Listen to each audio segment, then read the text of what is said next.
Boa noite, senhoras e senhores. Estamos aqui em mais um episódio do TuntaCast, seu podcast para falar sobre saúde de forma responsável e com informação de qualidade no ritmo certo. No episódio de hoje a gente vai falar sobre um assunto de suma importância, tanto pela prevalência, uma das doenças mais prevalentes no mundo, quanto o potencial de complicações que essa doença pode causar, né? É um dos principais fatores de risco para as doenças cardiovasculares, que são as doenças que mais matam no mundo inteiro, e essa doença é o diabetes, né? Então a gente vai tirar algumas dúvidas sobre essa doença, sobre esse assunto. Será que diabetes é só o excesso de açúcar no sangue? Quais são as causas? Quais são os possíveis sintomas? Quais são as complicações? Quem é o paciente que está sob maior risco? Então, para tirar todas essas dúvidas, eu recebo aqui duas convidadas muito especiais, que são a doutora Júlia Magarão, né, e a enfermeira Margarida Vicente. Pessoal, um prazer, obrigado pela presença e por aceitar o convite. E como a gente sempre faz, vou ler aqui um pouquinho do currículo de cada uma para vocês. A doutora Júlia é endocrinologista e mestre em endocrinologia pela UFRJ, Universidade Federal do Rio de Janeiro, onde fez toda a sua formação. Ela tem título de especialista pela Sociedade Brasileira de Endocrinologia e Metabologia e é fundadora e coordenadora médica do projeto Glicada na Estrada, que é um projeto que visa levar para áreas remotas a prevenção, promoção e saúde, diagnóstico e tratamento do diabetes. E a enfermeira Margarida Vicente é uma enfermeira intensivista, tem MBA em saúde, em controle de infecções, não é isso? Trabalhou como professora na Universidade do Estado do Amazonas, na disciplina de Fundamentos de Assistência ao Paciente. Trabalhou como enfermeira durante muito tempo no programa de diabetes do Hospital Procardíaco e é educadora em diabetes. Então, pessoal, para a gente começar a falar sobre esse assunto, gostaria de perguntar para as duas qual a importância de falar sobre esse tema, qual a importância de falar sobre diabetes para quem está ouvindo a gente. Vou começar? Obrigada, boa noite. Um prazer estar aqui, né, falando sobre esse tema que eu adoro. Acho que a importância, né, a gente pode dividir assim, em três aspectos, né? Você já comentou alguns, né, que é a prevalência, né, do diabetes. Então, atualmente, a prevalência gira ali em torno de 10, 11% no mundo. Então, 1 a cada 10 ou 1 a cada 9 pessoas no mundo tem diabetes, então é uma doença ali realmente muito prevalente e é uma doença silenciosa, né? Então a gente tem que buscar ativamente esse diagnóstico, que torna muito importante a gente falar sobre isso, né? A gente vai comentar aí ao longo do episódio quem são as pessoas que devem fazer esse rastreio. Mas as pessoas precisam entender que a gente precisa buscar esse diagnóstico. Então, acho que esse é o primeiro aspecto. O segundo aspecto que dá essa relevância tão grande ao diabetes é essa alta morbimortalidade, né? Então, o diabetes é responsável por 10% de todas as causas de morte no mundo, então é uma doença que realmente mata muito, né? E, além disso, ela evolui com complicações que acabam prejudicando muito a qualidade de vida do paciente, né? Então, incapacita muito o paciente. A gente vai falar também com mais detalhes, mas cegueira, falência dos rins, né, que é a principal causa de hemodiálise no nosso país, amputação de membros, né, infarto, derrame. Então, uma doença que realmente ela pode prejudicar muito a qualidade de vida do paciente. E, por fim, né, o último aspecto que eu acho que é muito importante a gente destacar é que é uma doença crônica, né? Até hoje a gente ainda não tem a cura, né? Até hoje, né? Que em 2026, espero que em breve a gente possa falar diferente, né? Mas por enquanto não. Então, o paciente vai ter que conviver com isso pela vida toda, né? Então, tem certos momentos que é natural, né? O paciente ele se afasta um pouco do tratamento, do autocuidado, e aí a gente está aqui hoje falando sobre isso, pode despertar naquele paciente que às vezes está um pouquinho afastado a vontade de retornar ao tratamento, se tratar. Então, por isso que eu acho que é muito importante a gente falar sobre diabetes. Perfeito. E você, Margarida, o que você acha aí? Boa noite a todos. Obrigada pelo convite, por estar aqui.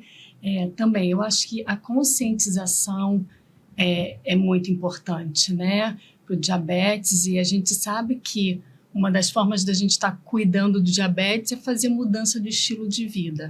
E quando a gente fala isso, a gente fala de um estilo de vida saudável. E aí a gente vai contemplar não só o paciente com diabetes, eu acho que isso vai para todo mundo. Então, quando a gente tem um paciente que a gente consegue fazer essa conscientização, ele consegue fazer essa mudança e tá no meio da família, a família apoia e vai junto, a gente acaba contaminando de uma forma saudável um meio um pouquinho maior. Então, acho que a gente começa a buscar uma qualidade de vida mesmo. Então, acho extremamente importante a gente esgotar esse assunto, falar muito, né? Acho que não dá, na verdade, não dá para esgotar o assunto, a gente tem muita coisa. Perfeito. Eu acho que é isso que você falou, né? Então, assim, na verdade, o nome desse episódio vai ser Diabetes Parte 1, né? A gente vai ter outros episódios mais para frente para falar sobre o tema, um tema muito extenso. Eu acabei não falando, Margarida está aqui pela primeira vez, a doutora Júlia já é a segunda vez aqui no podcast, com certeza vamos ter a terceira, a quarta e vamos embora. E aí, pessoal, eu queria perguntar a vocês duas, assim, muita gente, por mais que seja uma doença tão prevalente, tão conhecida, entre aspas, a maioria já ter ouvido falar, mas a maioria das pessoas não sabe exatamente o que é. Então, vou começar com a doutora Júlia, assim, o que é o diabetes, no fim das contas? É apenas o excesso de açúcar no sangue? O que é o diabetes? Então, né, o diabetes é uma doença que é caracterizada pela hiperglicemia, que é esse excesso, né, de glicose no sangue. Glicose a gente pode entender ali como açúcar, né? Só que eu acho que uma coisa importante para a gente pontuar, né, é que esse açúcar não necessariamente ele vem derivado apenas de doces, né, que a gente come. Essa glicose, ela pode vir, por exemplo, de carboidrato, arroz, pão, macarrão, né? Então, isso tudo no nosso sangue vai virar glicose, né? Gordura também, a proteína mesmo, né? Tem uma parcela que acaba virando ali glicose, né, no nosso sangue. Então é importante a gente ampliar essa visão, que não se resume tudo a doce e refrigerante, né? E um aspecto que eu acho também importante a gente pontuar é que realmente o diabetes ele é um distúrbio hormonal, né? O pâncreas, né, produz a insulina, as células beta, né, do nosso pâncreas produzem a insulina, e a insulina é um hormônio, né, que ele atua assim, né, tentando aqui simplificar, né, como um facilitador, né, da entrada da glicose nas células, para nutrir essas células. Então, se a gente tem ou uma deficiência na produção da insulina ou alguma dificuldade da insulina agir, vai ficar mais difícil dessa glicose entrar dentro da célula e nutrir essas células, e essa glicose vai ficar ali no sangue, e é exatamente esse aumento da glicose, desse açúcar ali no sangue, que vai causar essas complicações, né? Vai ali realmente causando uma inflamação, uma deterioração dos vasos sanguíneos, levando a complicações. Então, para o pessoal entender, existe, já introduzindo um outro conceito, existem mais de um tipo de diabetes, né? Um que o pâncreas tem falência em produzir a insulina, e um outro que a gente tem produção de insulina, mas esse mecanismo, por algum motivo, é falho, né? Que aí queria que você falasse um pouco mais, o que? O diabetes tipo 1, tipo 2, como é que é isso? O diabetes tipo 1, né, é uma doença autoimune, né? Então a gente tem autoanticorpos que destroem essas células beta do pâncreas, e aí o paciente realmente não produz mais insulina. Então a gente vai precisar repor esse hormônio por toda a vida, né? Geralmente acontece, né, em pacientes mais jovens, né? E geralmente pacientes que não tinham histórico de estar acima do peso, né? São pacientes magros, né? E aí realmente destrói ali essas células, elas não produzem mais a insulina. Enquanto que o diabetes tipo 2, né? O que acontece? Primeiro mecanismo, né? A primeira coisa que vai se desenvolvendo é essa resistência à ação da insulina, como se a insulina ficasse ali um pouquinho mais abobada, né? Fica difícil da insulina fazer a função dela, e aí nisso o pâncreas começa a produzir mais e mais e mais insulina para tentar compensar, e durante algum tempo ele consegue, né? Então a gente equilibra ali ainda os níveis de glicose no sangue, até que chega um ponto que esse pâncreas fica ali exaurido, começa realmente a ter ali uma apoptose das células beta, e aí acaba tendo ali uma hiperglicemia franca, né? Então, são dois mecanismos diferentes, e eu acho também que é legal a gente pontuar essa diferença, porque às vezes a gente escuta, né, as pessoas falando isso, tem diabetes porque comeu muito doce, né, e enfim, a gente não deve falar isso para ninguém, né, mas pensando no diabetes tipo 1, não, né, é uma doença autoimune, né, a pessoa não comeu muito doce e desenvolveu o diabetes, então é legal deixar isso claro, né. E aí isso me faz pensar em mais várias perguntas, assim, quais são, então, assim, diabetes tipo 1, pelo que eu entendi, uma doença autoimune, né, não tem muito o que se fazer contra o surgimento dela, vamos dizer assim. Mas o diabetes tipo 2, quais são os principais fatores de risco para a pessoa vir a evoluir, vir a abrir um quadro de diabetes tipo 2 ao longo da vida? É legal a gente colocar essa pergunta, né? Já chegando nesse ponto que eu queria falar, das pessoas que devem rastrear o diabetes, devem procurar ativamente se tem ou se não tem diabetes. O primeiro ponto é a idade, né? Então, pessoas acima de 35 anos devem procurar se tem ou se não tem diabetes, porque isso é um fator de risco, né, para desenvolver a doença.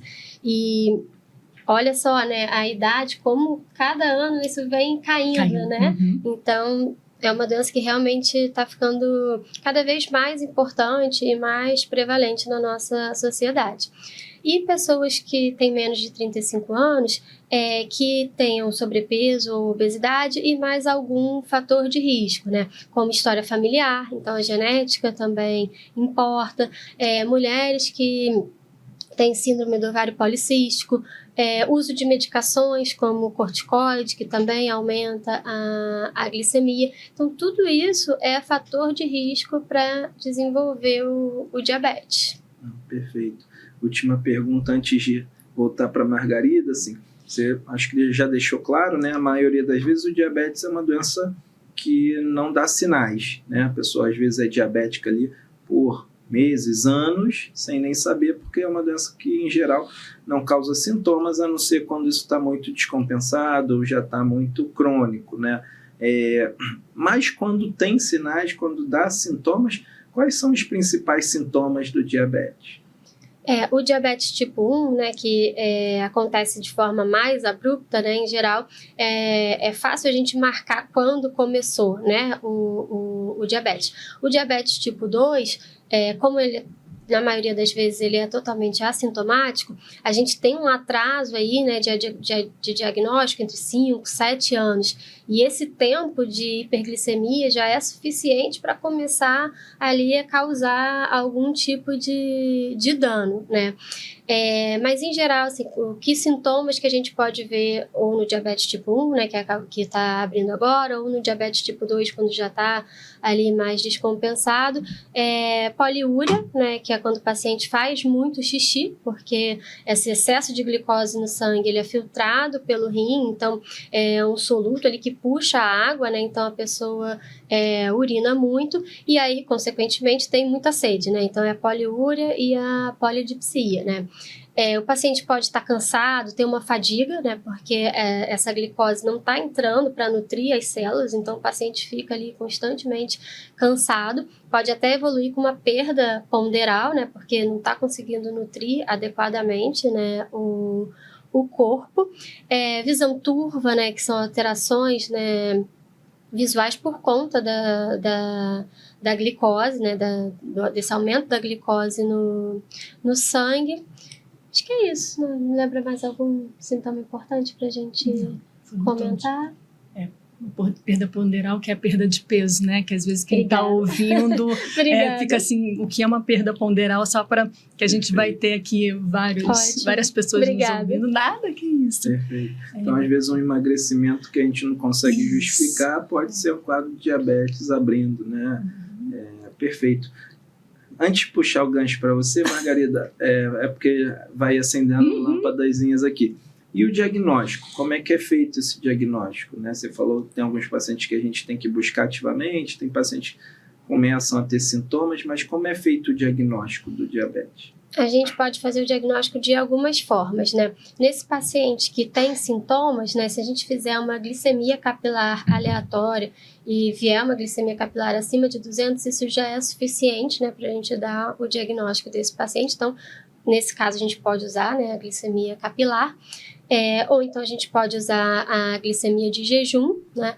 Ou então a gente pode utilizar a hemoglobina glicada, né, que vê uma média da glicose ali nos últimos 3 meses, ou então o teste oral de tolerância à glicose, que a gente dá uma sobrecarga de glicose para o paciente tomar e vai medindo a glicemia para ver como é que respondeu, né? Então são essas formas que a gente tem de dar o diagnóstico. E uma vez só já é o suficiente? Se eu faço meu exame e deu alterado uma vez, isso eu já tenho diagnóstico de diabetes ou preciso repetir?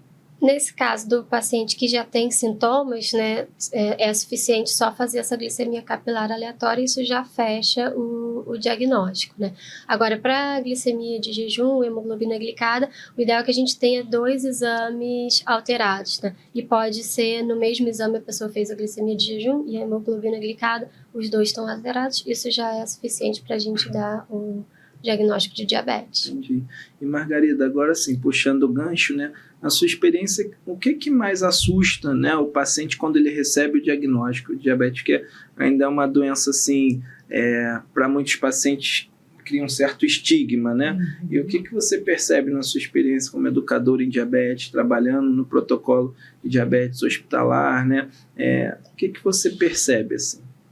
Eu acho que o fato de ser uma doença crônica, né, em que ele vai ter que cuidar pelo resto da vida, na verdade, assim, ele vive bem seguindo todas as recomendações e eles ficam muito assustados, porque eles ficam até inseguros se eles vão dar conta, né, de cuidar de todos os pequenos detalhes que a gente vai falar, que foi aquilo que eu já falei um pouquinho de mudança de estilo de vida. Às vezes ele já tem um estilo de vida que não é tão ruim, que a gente vai adequar alguns pontos. Tem outros não, que a gente precisa fazer uma mudança muito grande, que é o grande desafio da gente, né? E que aí a gente vai por pedacinhos conscientizando e fazendo as modificações. Mas assim, a cronicidade dela é o que mais assusta mesmo, e se eles vão chegar até o final sem desenvolver nenhuma complicação, né? Porque todo mundo já escutou um pouquinho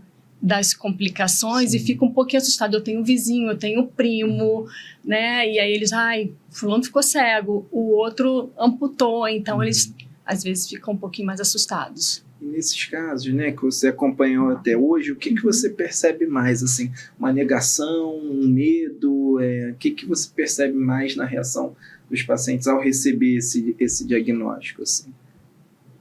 Negação e medo, mas eu acho que o medo ainda se sobrepõe do que a negação. Às vezes a gente tem um pouquinho ali de negação, tipo, não, isso é besteira, é frescura, não é nada disso. Não, mas o medo, ele se sobrepõe. Às vezes tem aquela coisa, né? Doutora, é porque nesses últimos 3 meses eu exagerei, no Natal comi muita besteira, né? Tem essa coisa. Né? E é o que vocês já comentaram um pouquinho, que às vezes vão ter pacientes que fazem tudo certinho, se exercitam, comem bem, e vão abrir um quadro de diabetes ao longo da vida, né? Porque aí tem a carga genética, a carga familiar, que também tem um peso importante. Aí talvez um alerta para essas pessoas que já sabem, né? Meu pai era diabético, né? Precisou de insulina e tal. Essas pessoas têm que tomar ainda mais cuidado, né? Do que a população geral, vamos dizer assim. Agora eu ia perguntar uma coisa que também é uma dúvida de muita gente. Aí pode ser qualquer uma das duas, podem conversar à vontade. Se eu tenho diabetes, eu vou precisar de insulina? Não necessariamente. Não necessariamente, mas isso realmente é uma coisa, né? Quando a gente dá um diagnóstico, a primeira coisa que as pessoas perguntam é: vou precisar usar insulina para sempre, né? No caso do diabetes tipo 1, como eu falei, né, que tem essa carência realmente, né, o paciente não produz mais insulina, nesse paciente a gente vai precisar usar a insulina sempre e para toda a vida, né?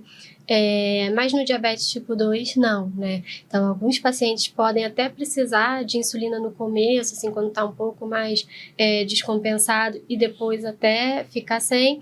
Outros pacientes podem começar só com medicação oral e depois de anos acabar evoluindo para a necessidade ali de insulina. E acho que só para a gente pensar, assim, quando que a gente vai precisar mesmo usar insulina num paciente com diabetes tipo 2, né?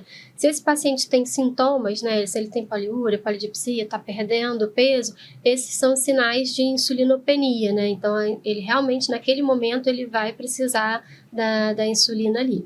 Outra situação é no paciente que você já está acrescentando medicações e ainda assim você não está tendo um controle adequado. A insulina é uma ferramenta que a gente pode usar para esse melhor controle, né? E a gente tentar olhar a insulina com bons olhos, né? Assim, ainda bem que a gente descobriu a insulina, né? Porque antigamente todos os pacientes que tinham diabetes tipo 1 evoluíam a óbito. Então, vamos tentar enxergar a insulina como uma dádiva, né? E não como uma punição. Perfeito. E até eu lembrei de um outro tópico, assim, a gente falando um pouquinho de tratamento agora, às vezes o paciente chega e fala: eu tenho resistência insulínica. Aí eu queria entender, né, assim, para quem está ouvindo a gente, isso é um diagnóstico? Existe realmente resistência insulínica? É a mesma coisa que pré-diabetes, não é? O que é isso? Como eu expliquei, né, assim, no começo, né, o que a gente tem, né, essa resistência à ação da insulina, principalmente, né, associada àquele acúmulo, né, de gordura visceral, né, que aí daí vem essa resistência à insulina, mas no começo é possível equilibrar. O pâncreas começa a produzir mais e mais. E então a glicemia ainda está normal. A partir do momento que o pâncreas não consegue mais acompanhar, né, essa produção de insulina, a gente vai começar a ter hiperglicemia.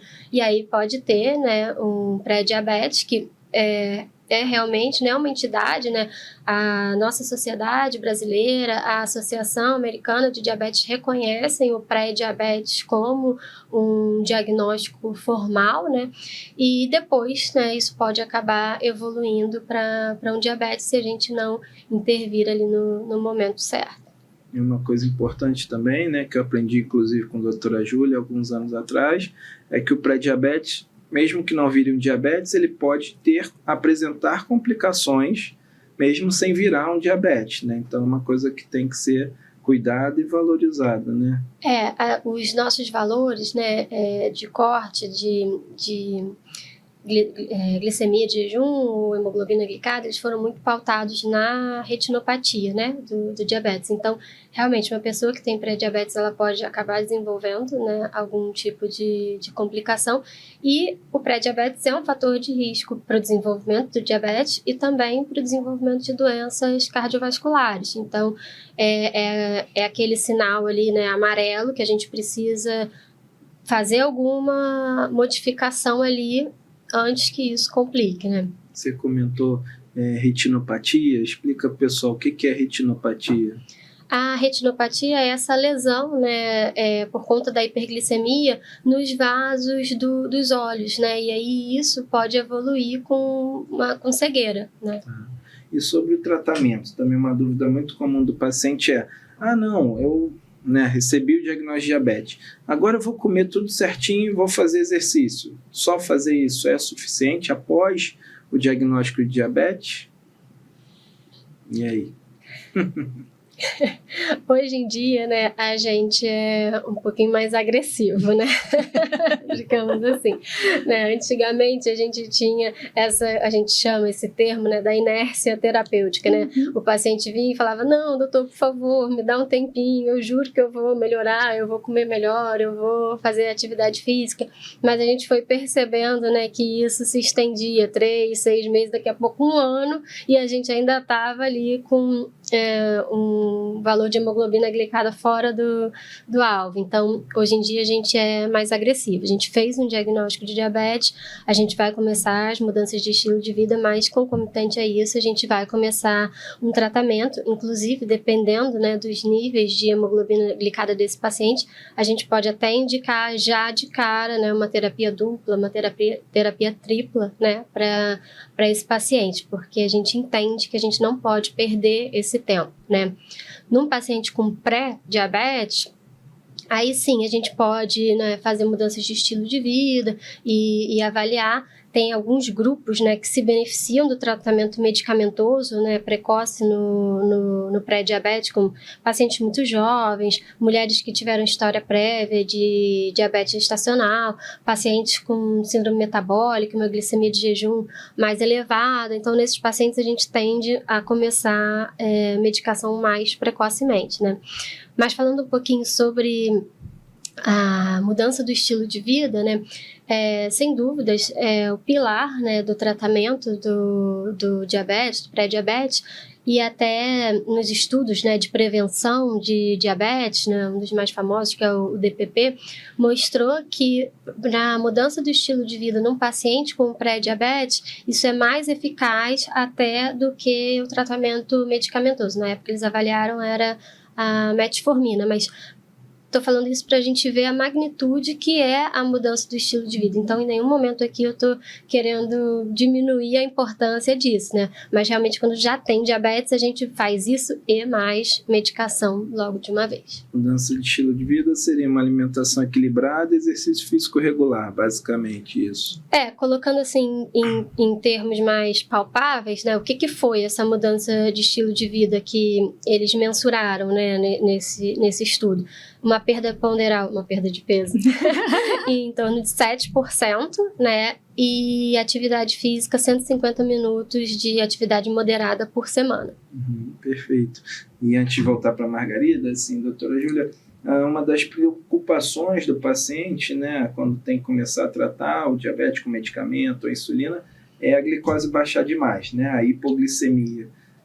Quais são os sintomas, né, e cuidados que o paciente portador de diabetes tem que ficar atento para evitar a hipoglicemia, ou no caso de ocorrência de hipoglicemia, o que deve ser feito? Isso sempre é uma preocupação, né? Quando a gente dá uma prescrição pro paciente, né? Isso a Margarida, né, auxiliava muito a gente, né, nessa educação, né? Porque toda vez que a gente vai entregar uma prescrição para o paciente, a gente tem que alertá-lo sobre os possíveis efeitos colaterais que aquelas medicações podem causar. Então, o paciente já tem que sair orientado se ele está usando insulina ou uma sulfonilureia, que são medicações que podem induzir, né, a hipoglicemia. É mandatório que a gente explique isso para o paciente, para ele ficar atento, porque a hipoglicemia, ela pode ser muito mais grave do que a hiperglicemia, porque pode levar ali a uma perda de consciência, né? Pode levar a uma crise convulsiva, eventualmente até morte, né? Então, é uma questão aguda que a gente precisa tratar imediatamente. Então, de sintomas, o paciente pode ter uma sudorese, uma perda de atenção, um rebaixamento, né, do nível de consciência. Ele pode ficar ali mais sonolento, né, difícil de responder. Às vezes ele começa a responder coisas sem nexo, né, ter aquela sensação de mal-estar. Esses são possíveis sintomas de hipoglicemia. Então, a gente sempre fala, o paciente está se sentindo mal, fura o dedo para ver se realmente tem a hipoglicemia e aí faz um tratamento ali imediato. Mas é importante a gente ressaltar que pacientes que já tiveram muitas hipoglicemias, né, na vida, eles podem ter um quadro de hipoglicemia totalmente assintomático, né? E isso é perigoso, quando ele vai perdendo, né, essa apresentação de sintomas, né, na hipoglicemia, a gente fica bem preocupado, porque isso é um mecanismo de defesa, né? São sinais de alerta, né? Perfeito. E o que caracteriza, assim, a hipoglicemia? Qual o valor ali da pontinha de dedo? A hipoglicemia é uma glicemia capilar menor do que 70, né? E a gente caracteriza a hipoglicemia grave, né, quando a gente tem alguma alteração do nível de consciência, né? Você precisa de ajuda para resolver, né, aquela hipoglicemia, ou então valores abaixo de 40. Perfeito. Perfeito. Margarida, assim, detectei uma hipoglicemia, né? Eu ainda consigo me dar conta e agir. Ou alguém que viu uma pessoa que está em hipoglicemia. Quais dicas que você daria? O que a pessoa pode fazer de forma prática para tentar reverter esse quadro? Tá, esse é o momento que o açúcar está liberado, né? E assim, a importância é o nível de consciência. A pessoa está acordada, consegue deglutir, você pode dar um líquido açucarado. Você pode pegar, tem um suco de caixinha, vai dar esse suco de caixinha, não tem nada, eu tenho água, tenho açúcar, eu vou preparar e vou dar para a pessoa engolir. Preferencialmente o líquido, porque a absorção é mais rápida, o sólido não. Porque às vezes as pessoas pensam assim, vou dar um pedacinho de chocolate. Não, ele não vai resolver, tá? Ele tem muita gordura, vai demorar muito a subir a glicose e ele não vai resolver. Então, o líquido é o mais adequado para a gente reverter, mas ele tem que estar acordado, senão a gente tem um problema maior. Perfeito. E no paciente portador de diabetes, assim, o que você acha? Qual a sua opinião? Quais são os maiores cuidados que esse paciente tem que ter no dia a dia, assim, em termos gerais, assim? O que você falaria para o pessoal que está ouvindo a gente? Tá, vamos lá. Alimentação saudável, atividade física, se movimentar. Porque a gente fala de atividade física e ele entende assim, já imagina uma academia, aparelhos, e não é isso. A gente quer que ele se movimente. Então, um esporte que ele goste, sair para dançar. Teve um paciente que uma vez falou para mim, ping-pong conta? Eu falei assim, super conta.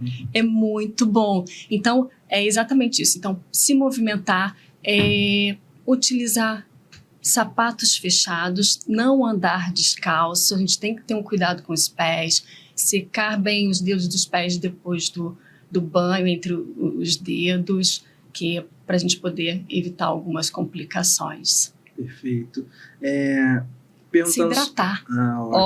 Beber água. Legal. Desculpa. E sobre a insulina em si, nos pacientes que precisam aplicar insulina, a insulina realmente dói? Essa aplicação é algo complicado? O que você fala sobre isso para a gente? A insulina não dói. A sensação da insulina é uma picada. Se a gente tem dor, a gente tem que ver o que está acontecendo. Pode ser uma reutilização de agulha, ou então está aplicando sempre no mesmo local, não está fazendo rodízio, né? É complicado? Não, tem detalhes. E hoje em dia a gente tem as canetas, né? Então as canetas facilitaram muito o manuseio. Mas a gente precisa ter um treinamento, quando vai começar a utilização precisa ter um bom treinamento e, por mais que o paciente ele já utilize há um bom tempo, revisitar. Por quê? Porque às vezes ele esquece de algum detalhe ou acaba omitindo algum detalhe que é importante. Posso falar algumas coisas que a gente detecta, né, no dia a dia, até pacientes assim, de longa data de utilização de insulina, por exemplo, aplica a insulina por sobre a roupa, a gente não pode. Precisa fazer o rodízio de local de aplicação. Isso é interessante, né? Porque às vezes a gente está ali mexendo na prescrição, né? Aumenta a dose, né? Não está funcionando. E aí a gente fica nessa, vamos colocar mais. E aí quando a gente vê, é um detalhe desse, assim, tá aplicando por cima da roupa, tá absorvendo nada. E pra gente que trabalha, né, na área de saúde, isso às vezes fica óbvio, né? Gente, é óbvio que tem que aplicar por debaixo da roupa. Mas para a pessoa que nunca aplicou insulina, isso não é óbvio. Então, se a gente não falar, se a gente não explicar, realmente a pessoa não vai saber, né? Exatamente isso. Então, o óbvio tem que ser dito, como falam, né? O armazenamento da insulina também. Qual local da minha geladeira que eu posso colocar em qualquer lugar? Não posso. Ela não pode estar na porta da geladeira, ela não pode estar próximo do congelador. Não tem problema se a minha insulina congelar, depois eu deixo ela ali de ladinho, ela vai virar líquido e eu volto a utilizar. Não, ela perde totalmente o efeito dela, tem que ser descartado. E aí a gente vai falar de custo, né? Então são os pequenos detalhezinhos que precisam ser repassados, mas não é complicado. Porque às vezes esse que às vezes eles ficam um pouquinho assustados, né, nos detalhes. Claro, muita coisa nova, né? Isso. E só uma coisa em relação ao uso da insulina que eu acho que é importante a gente destacar, é o descarte, né? A gente orientar corretamente o descarte, porque se a gente não falar também, o paciente vai jogar isso no lixo comum, né? E isso tem um pérfuro cortante ali, depois isso pode acabar causando um acidente, então a gente tem que orientar isso também. E como é que é, então? Orienta aí para quem está ouvindo a gente. Então, as agulhas, elas vão para um recipiente rígido, né? Em alguns locais você pode ir no posto de saúde pedir aquelas caixinhas, ou então pode até improvisar num recipiente plástico rígido, vamos lá, de amaciante, né? Isso, frasco de amaciante que tem a rosquinha, né? Antigamente a gente falava garrafa PET, né? Mas agora a garrafa PET está mais muito molinha, maleável, né? Então pode acabar perfurando. Então a gente mudou essa orientação, né? E aí, depois de fechadinho, leva num posto de saúde, numa clínica da família, qualquer lugar que tenha assim próximo, que eles vão fazer o descarte correto. Legal, muito legal. E o que você percebe que é a maior dificuldade assim, para o paciente? É tomar medicação todo dia? É o paciente que precisa de insulina, aplicar insulina? É seguir a dieta? Assim, na sua opinião mesmo, o que você vê? Assim? Eu acho que a alimentação adequada. Eu acho que é o grande desafio, né? O alimento tem uma questão cultural, afetiva e até religiosa às vezes. Então, é o maior desafio. Sim. Chegar para um descendente italiano igual eu e falar para não comer massa é difícil, né? Por exemplo. Vamos substituir, né? Sim. Vamos ver o que tem. Às vezes, assim, aquele alimento, minha avó disse que isso sempre faz muito bem para a saúde, você está dizendo agora que eu tenho que restringir ele, como? Sim. Né? Então, e tem os sabores que me remetem. E a gente não pode tornar tudo proibitivo, né? A gente não pode colocar isso como você nunca mais pode comer isso, né? A gente tem que envolver o paciente ali no tratamento para ele fazer escolhas mais conscientes. Então, assim, você quer comer o seu macarrão? Será que pode ser um macarrão integral? Será que antes do macarrão você pode comer uma salada, né? Porque aí a fibra vai reduzir um pouquinho o índice glicêmico. Vamos associar ali uma proteína, né? Porque aí você vai comer menos quantidade do carboidrato. Então, a gente tentar ali, né, trabalhar, porque se a gente falar para o paciente, olha, você nunca mais vai poder comer isso, ele nunca mais vai voltar na nossa consulta, né? E não vai aderir ao tratamento, né? E a gente precisa dessa adesão. E o diabetes não tira o prazer, não tira a vida. A gente só vai adequar os hábitos mesmo. E assim, te perguntando, se você lembrar de alguma, se não lembrar também tudo bem, tem alguma história que mais te marcou nesses anos de educação em diabetes ou de acompanhamento hospitalar do diabetes? Alguma assim que deu um estalo, que caramba, essa não sai da sua cabeça? A gente tem algumas, né? Mas assim, como educador, eu acho que eu tenho uma, mas vamos lá. Era uma paciente jovem que internou, ela tinha diabetes tipo 1 e internou com a descompensação. E eu me lembro muito bem da frase dela, por isso que me marcou. Porque ela descompensou porque agitação da vida normal, a insulina dela, ela não percebeu que a insulina dela acabou, ela não adquiriu a insulina dela e não fez a dose, e ela achava assim, Margarida, eu achei que pular dose não ia me causar dano. E ali me marcou, porque ela já era usuária há um tempo, né? E aí me marcou como educadora a forma que a gente tem que conscientizar e valorizar os pontos que são muito importantes. Ela era uma diabética tipo 1. Então, aquelas gotinhas é o elixir da vida dela. Então, nesse sentido de qual é a melhor forma de envolver e de prestar a educação para que ele compreenda quais são as partes que ele pode ter uma flexibilização e quais são as partes que eu não posso ter flexibilização. Perfeito. Né? Perfeito. Então, esse é um recado super importante para quem está ouvindo a gente, paciente que precisa de insulina, se foi prescrito diabético tipo 1 ou até o tipo 2, que chegou a necessidade de insulina, mas principalmente o tipo 1, né? Não pode deixar de usar a insulina, nem um diazinho, né? Antes de ir para o próximo bloco, né? O que vocês percebem dos maiores avanços no tratamento e no acompanhamento do diabetes que a gente tem hoje, né? Porque se a gente pegar, sei lá, 15 anos atrás o tratamento do diabetes e comparar com hoje, é um mundo, né? Os instrumentos que a gente tem hoje para melhoria do tratamento, do acompanhamento, que assim, de forma um pouquinho mais rápida, mas o que a gente tem hoje que pode auxiliar a gente aí nesse tratamento? Você está perguntando assim, né? Me induziu aqui a falar sobre medicações, né? Então, eu vou começar falando sobre medicações, mas depois eu queria falar um pouquinho sobre outros aspectos, né? Mas falando de medicação, o que eu acho que mudou muito? É lógico, né? Nesses últimos anos a gente está assistindo aí, né, uma revolução do tratamento do diabetes, com várias medicações novas, mas o que eu acho que é mais importante é que a gente tirou um pouco esse foco só do controle da glicemia. Antes, o nosso objetivo era controlar a glicose, controlar a glicose. Agora, com essas novas medicações, a gente já está com um pensamento muito mais amplo. Quero controlar a glicose? Sim, mas também posso melhorar o peso, mas também posso proteger o rim, também posso proteger o coração, né? Então, essas medicações novas que a gente está enxergando aí, são medicações que têm uma ação muito mais ampla, né? Então, além da glicose, tem a nefroproteção, tem a cardioproteção. Então, eu acho que isso é incrível, né? Que a gente está vivendo aí, está sendo muito bonito de assistir, né?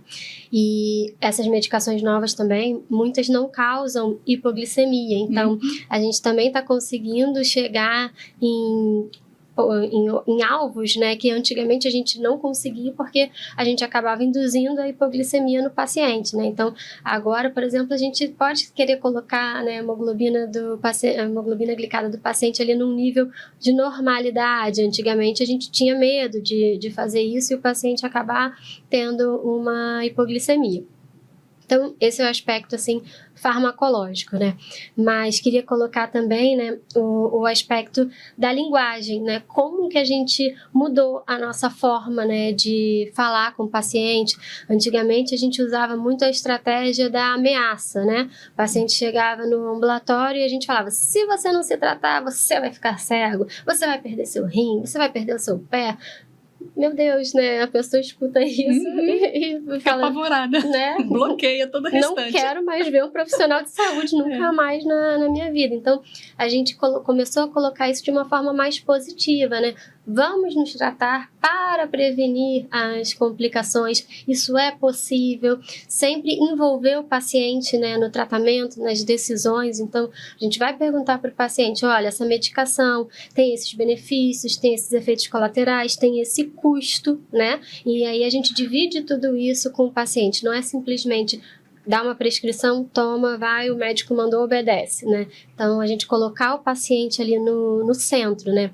E a gente descobriu, né, que esses aspectos, né, psicossociais, eles são os aspectos mais importantes no tratamento do paciente. Então, não adianta a gente querer colocar a medicação mais maravilhosa e mais moderna se a gente não está conseguindo envolver o paciente no tratamento.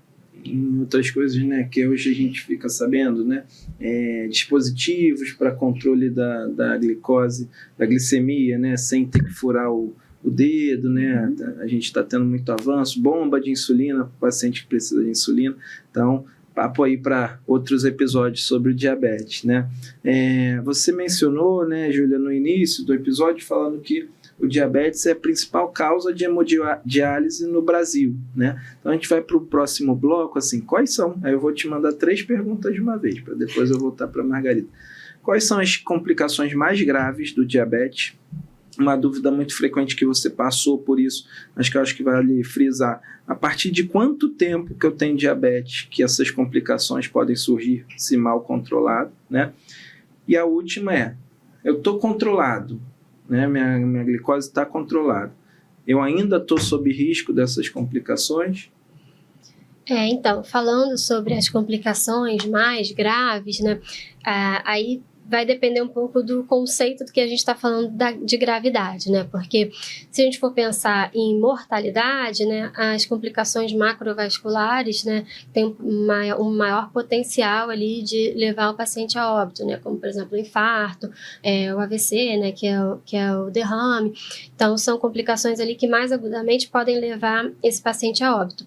Mas, por exemplo, a neuropatia, né, do diabetes, eu considero uma complicação assim gravíssima, porque é uma dor, né, que o paciente tem ali à noite, que é muito difícil de controlar, né? A gente precisa usar doses altas de medicação, e isso atrapalha o sono do paciente. Então, como eu falei, isso compromete muito a qualidade de vida do paciente. Então, não é uma coisa ali que talvez naquele momento não vai causar morte, né? Mas vai causar um sofrimento, né? Então, eu coloco isso também como uma gravidade, né? A retinopatia que a gente falou, né? Que é a principal causa de cegueira adquirida, né, na nossa população. A questão, né, dos membros inferiores, a perda de sensibilidade, o risco, né, de ter ali um machucado, dificuldade na cicatrização, isso evoluir ali com uma amputação, a doença renal crônica, que aumenta muito também, né, o risco de mortalidade. Então, acho que falamos, né, bastante, né, de complicações.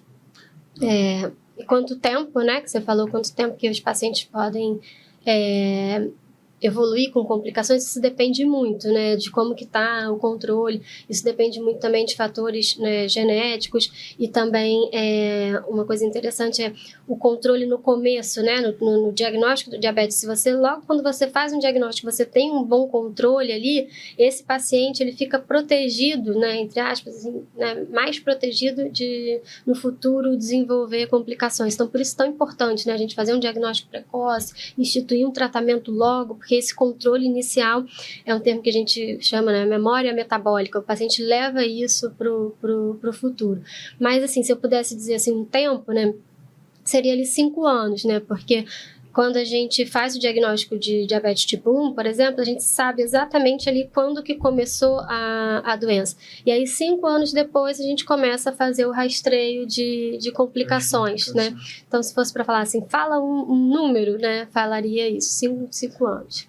E se eu estou bem controlado, esse risco, ele obviamente reduz, mas ele zera? Como é que funciona? Não zera, né? É lógico que isso reduz, né? E aí a gente tem que pensar, né, nesse multifatorial ali, né? Porque tem a questão genética, né? Tem alguns pacientes que vão evoluir, né, com mais facilidade para complicações do que outros, e os outros fatores de risco também. Então, por exemplo, se o paciente fuma, né? Se o paciente é tabagista, então ele pode acabar evoluindo com complicações mesmo não tendo um controle tão ruim, né? Se ele tem colesterol alto, se ele tem a pressão alta, mal controlada. Então, todos esses fatores de risco também vão influenciar no desenvolvimento das complicações. Perfeito. Sobre esse assunto, assim, só para fazer um adendo, né? Eu falo para todos os meus pacientes, né, no consultório, no hospital, que o diabetes, né, como a gente falou aqui, a doença cardiovascular, né, a doença dos vasos, são as doenças que mais matam no mundo. Principalmente infarto, AVC, um fica pegando o lugar do outro, né? Recentemente saiu uma matéria que no Brasil o AVC acabou de ultrapassar o infarto. Isso um sai do outro. Um passa o outro toda hora. E os fatores de risco são os mesmos para essas doenças. E aí eu falo muito no consultório que o diabetes é um dos principais vilões, né, para o desenvolvimento dessas doenças. Como a doutora Júlia explicou, o açúcar em excesso no sangue é tóxico para a parede do vaso, vamos dizer assim. Esse vaso vai sendo... sofre uma corrosão, né? Eu faço essa metáfora, os nossos vasos é um encanamento. Se eu não cuido bem daquele encanamento, não faço uma revisão, aquele encanamento vai ter que ser trocado mais precoce do que deveria. E o açúcar alto no sangue é exatamente isso, né? Vai corroendo ali os vasinhos, vai inflamando aqueles vasos, ajuda na formação de aterosclerose e vai levar ao infarto, ao AVC. E aí o que eu digo quem tem doença no vaso da cabeça, tem no vaso do coração, tem no vaso do pé. A vasculopatia, que a gente diz, é uma doença geral. Então, no meu caso, que sou cardiologista, eu sempre puxo para esse lado, né? A importância de controlar o diabetes ou de fazer esse rastreio de forma correta, né? Para não evoluir com essas doenças. Um último adendo mesmo que eu não tenha essas doenças, o que é difícil, mas um diabetes mal controlado a longo prazo, ele pode levar até a uma cardiopatia, né, uma insuficiência cardíaca por causa do diabetes. Tamanha importância, no meu caso, para a cardiologia, né?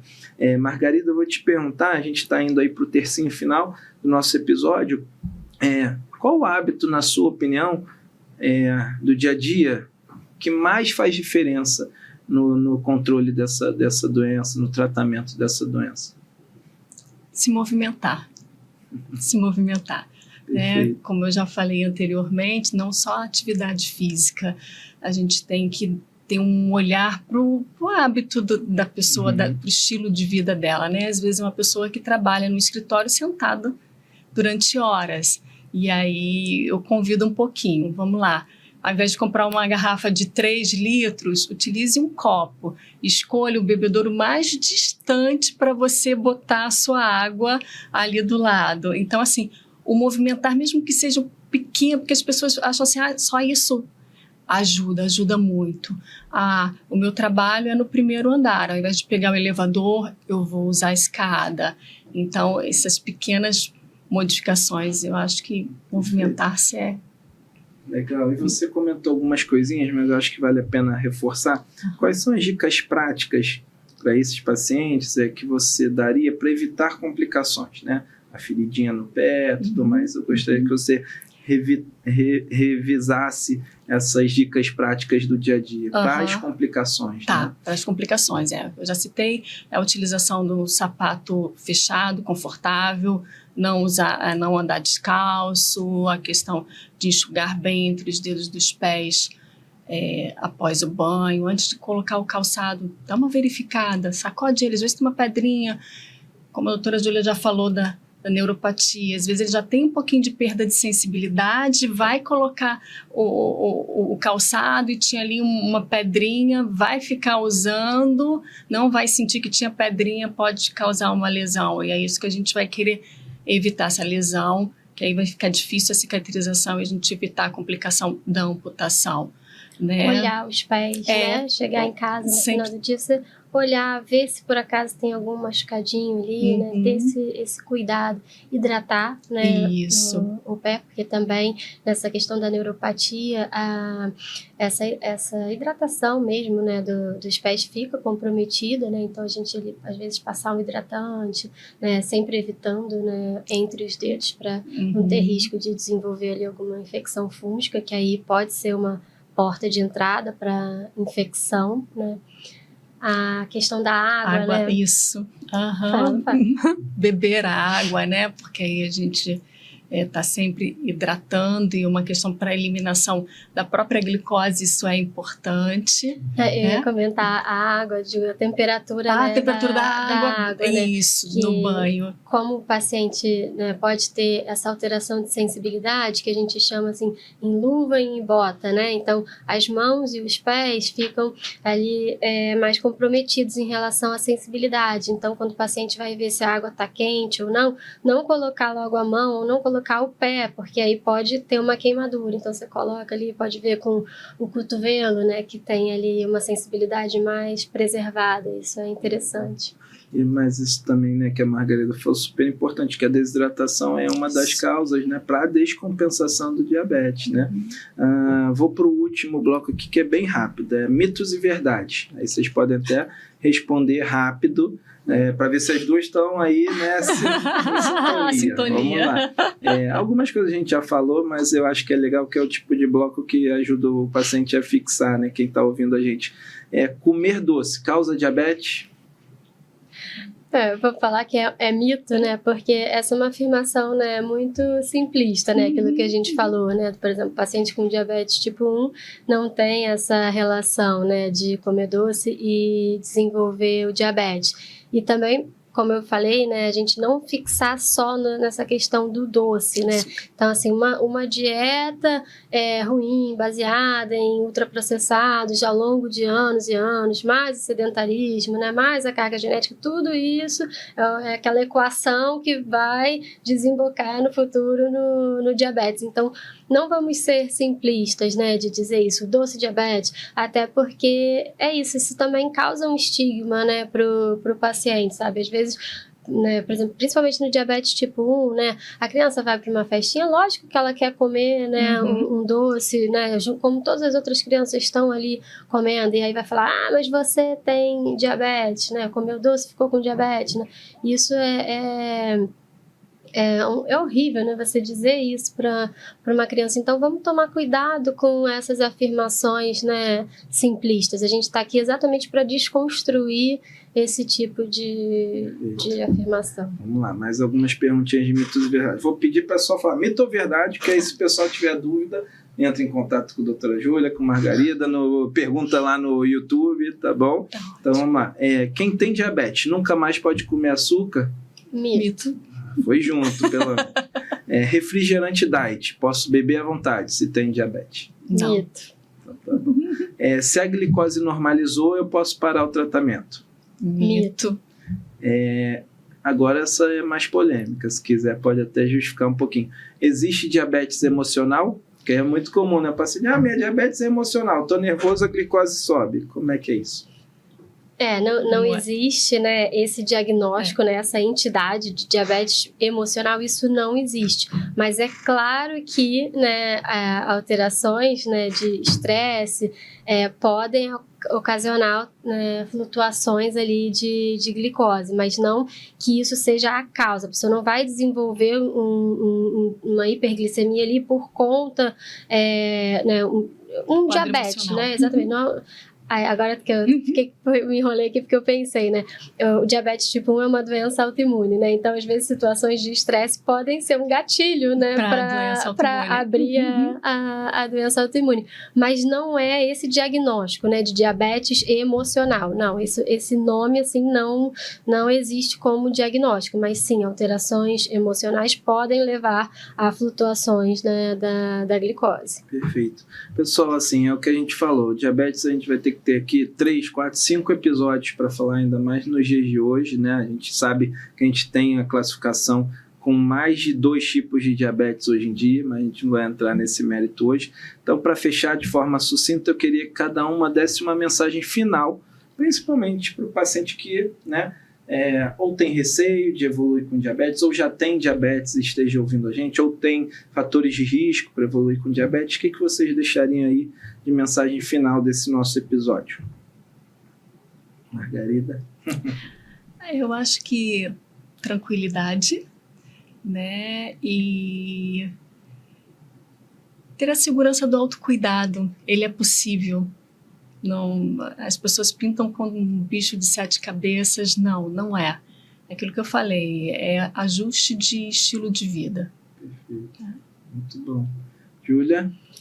O que eu acho que queria ressaltar aqui, né, para o paciente realmente, né, buscar esse diagnóstico, porque fazendo o diagnóstico a gente começa um tratamento precoce e aí isso pode, né, preservar a nossa qualidade de vida a longo prazo, né? As pessoas às vezes falam assim na consulta, não vamos fazer exame de sangue não, o que os olhos não veem o coração não sente, mas no caso do diabetes, né, o coração sente muito, né? Então vamos fazer esse diagnóstico e aproveitar, né, esse arsenal tão grande, né, de opções terapêuticas e apoio da equipe multidisciplinar para a gente seguir ali num caminho mais leve, saudável, né? Legal.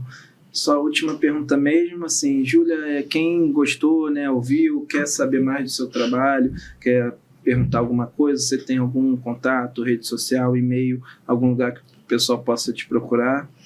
Então, eu, na minha rede social pessoal, é um pouco parada, né? Mas eu queria botar aqui como opção o Instagram do Glicada na Estrada, né? @Glicada na Estrada, que é esse projeto, né? Para a gente levar diagnóstico e acompanhamento de diabetes para áreas remotas no Brasil. Então, lá a gente sempre está postando informações relevantes sobre diabetes. Então, se quiser, pode entrar lá, mandar uma mensagem, a gente responde. Perfeito. Margarida, tem algum contato? Brinco com quem vem aqui. Pode ser e-mail, Instagram, fax, qualquer coisa que alguém possa te procurar. E-mail, Perfeito. acho que é melhor também. Eu também, a rede social não é o tão forte. agitada. Qual é o e-mail que você tem, pessoal? Seria maggyvicente@hotmail.com. Perfeito. A Meg é do Hotmail, que nem eu ainda. Isso ainda. Meninas, obrigado aí, foi ótimo. Acho que assim, a gente não quis esgotar o assunto, impossível, né? A gente quis aqui dar alguns toques nesse episódio e quem sabe a gente fazer outros episódios mais para frente, vocês estarem aqui novamente. De repente a gente chama nutricionista, chama outros profissionais de saúde. Agradecer mais uma vez. E é isso, pessoal. Esse foi mais um episódio do TuntaCast, seu podcast para falar de saúde de forma responsável, no ritmo certo. Acho que essa conversa esclareceu que o diabetes, apesar de ainda não ter cura, né, é uma doença que pode ser sim controlada, que os pacientes podem ter uma vida com ótima qualidade de vida. Eu tenho alguns amigos portadores de diabetes que correm maratona, por exemplo, né? Óbvio que com acompanhamento correto, com um profissional sério. Eu sou Guilherme Pompeu, clínico cardiologista. Meu Instagram é @drguilhermepompeu, para quem quiser entrar em contato. Eu gostaria aqui de reforçar, né? Eu tenho viés que a doutora Júlia é mãe da minha filha, minha esposa, mas eu sempre falo para todos os meus pacientes, eu indicava a Júlia antes mesmo de eu começar a namorar, e eu nem pensava em namorar, então esse viés pode ser retirado. Eu queria reforçar aqui sobre o projeto Glicada na Estrada, que apesar de ter esse viés, Júlia é presidente, eu vice-presidente do projeto.